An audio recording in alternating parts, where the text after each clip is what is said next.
Muchas gracias, Enrique. Bienvenidos a todos y a todas. Queríamos organizar esta reunión.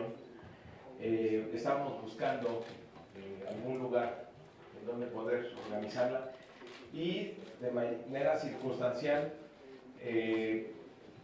no nos quedó otra más que organizarla aquí, pero a mí me dio mucho gusto que se pueda hacer aquí, justo en el Senado de la República, porque queremos que se escuche la voz que no forma parte de las negociaciones oficiales, que es la cara real de lo que pasa, de las consecuencias de los distintos sectores del Tratado de Libre Comercio. Entonces, finalmente, después de la negociación oficial del gobierno, tendrá que caer aquí un proceso de debate y análisis de lo que firme el gobierno para ver si se aprueba o no, es lo que nos señala la Constitución.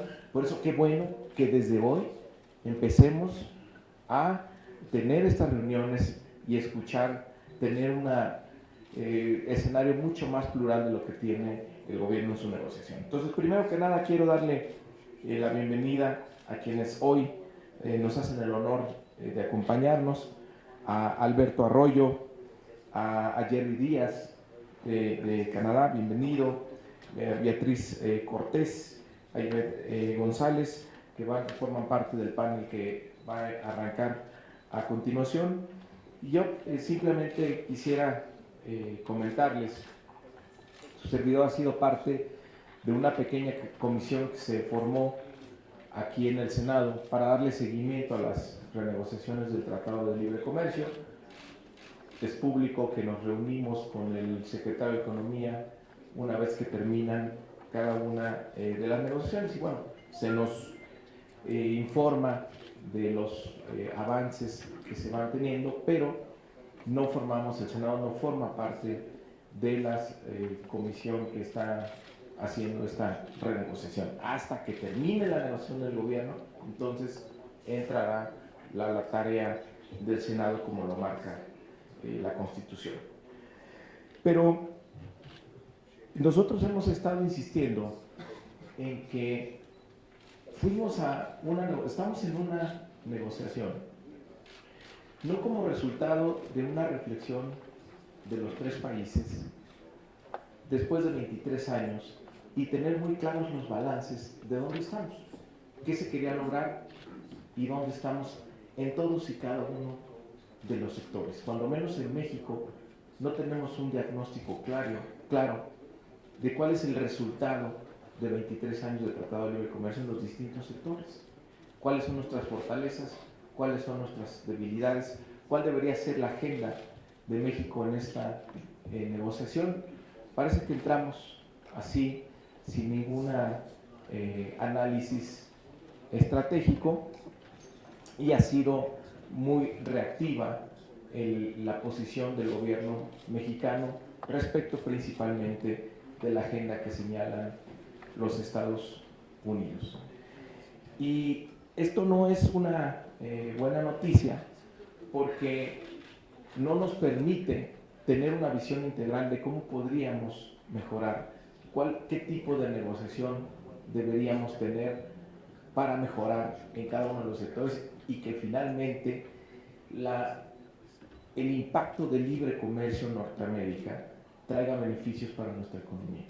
Después de 23 años, la tasa de crecimiento de nuestro país sigue estando en alrededor de 2%, sigue aumentando el número de pobres y los salarios no mejoran como mejoraron en el resto de Norteamérica. Y de repente, pues el gobierno se pone muy nervioso cuando las organizaciones sociales dicen: pongamos sobre la mesa el tema de los salarios, el tema del cambio climático, el cómo hacemos que el comercio tenga efectos redistributivos y de crecimiento.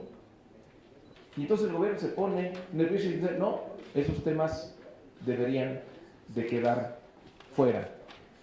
Y qué bueno que hoy estemos impulsando justamente eso, porque no podemos cerrarnos a disminuir la agenda estrictamente a un tema de tarifas y de aranceles en algunos sectores, sí que haya consecuencias en todo lo demás. Si el libre comercio es para mejorar las condiciones de vida de un país, no simplemente para que los ganadores siempre sean los mismos, no solo en México, sino también en Estados Unidos y también en Canadá. Entonces, este tipo de mesas, encuentros, este tipo de convergencias, que aquí vemos una articulación horizontal, independiente, plural, de organizaciones sociales, campesinas, sindicatos, organismos de derechos humanos, movimientos y redes de derechos digitales, medios alternativos de comunicación, movimientos ambientalistas y confederaciones de trabajadores, además de académicos, científicos, investigadores. Qué bueno que se esté planteando la otra negociación. ¿Cuál es el complemento de la agenda que debería sí formar parte de las negociaciones oficiales? ¿Por qué? Porque en toda la narrativa del libre comercio hay algunas cosas que ya claramente no están funcionando. Y me parece que el más evidente es el de los salarios. Prácticamente el que los salarios no crezcan en México, que estén igual que hace 20 o 30 años, pues está provocando ya el cuestionamiento por parte de los Estados Unidos de si hay un dumping laboral en todo esto. Es decir, nuestra política salarial es la que está poniendo en riesgo incluso la existencia del tratado. Y es una vergüenza para México que la oferta en esta renegociación y para el resto del mundo sea oferta laboral barata. Eso es lo que pone México en la mesa y se presenta como un lugar atractivo para las inversiones. Nuestros trabajadores, con nuestra política laboral, nos vamos a encargar de que no sean un factor de presión en los costos de producción de las empresas que vengan a instalarse. Eso es una vergüenza.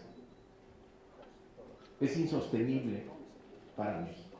Por eso, Jerry, qué bueno que tú pusiste el tema en la mesa. Créeme que aquí fue toda una revuelta. Nosotros no nos cansamos de decir eso, pero ya no nos hacen mucho caso. Pero de repente llega de fuera, oigan, ¿y por qué no crecen los salarios en México? Y de repente, boom, se arma toda una discusión muy útil para nuestro país y nos ayuda a derrumbar falsos mitos en los que se sostiene ese anclaje del salario, que va a generar inflación, que debería relacionarse a la productividad. Pues ahí está el crecimiento de la productividad de los trabajadores mexicanos y no se ve compensado en términos salariales. Bueno, yo ya hablé demasiado. Decir que hay mucha incertidumbre en México por esta agenda tan inestable del gobierno de los Estados Unidos, que esta extensión de las negociaciones hasta marzo, porque Estados Unidos estaba muy ocupado con su reforma fiscal y su discusión del presupuesto, ha alargado las negociaciones hasta marzo. Qué bueno, porque nos da más tiempo de organizarnos, de tener una agenda que tenga más incidencia en las negociaciones actuales. Sin duda que va a ser un tema fundamental en la campaña electoral en nuestro país y también en Estados Unidos en noviembre del año que entra.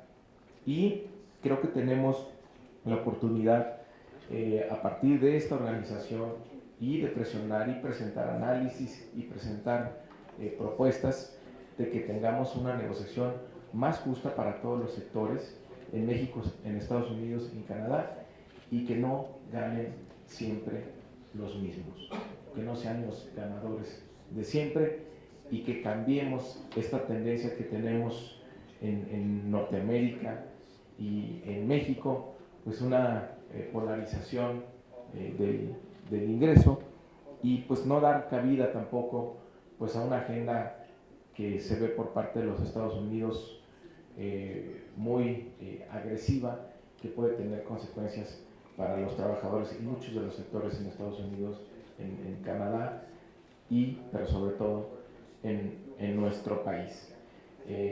Está en discusión, me parece, con NAFTA, no solo un acuerdo entre América del Norte, sino también los paradigmas sobre los cuales se va a sustentar el comercio internacional en los próximos años.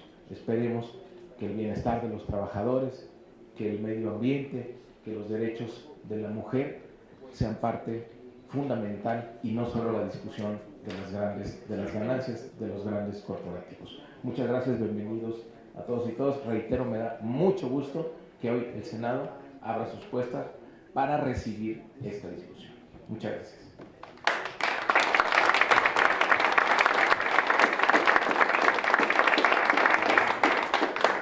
Muchas gracias.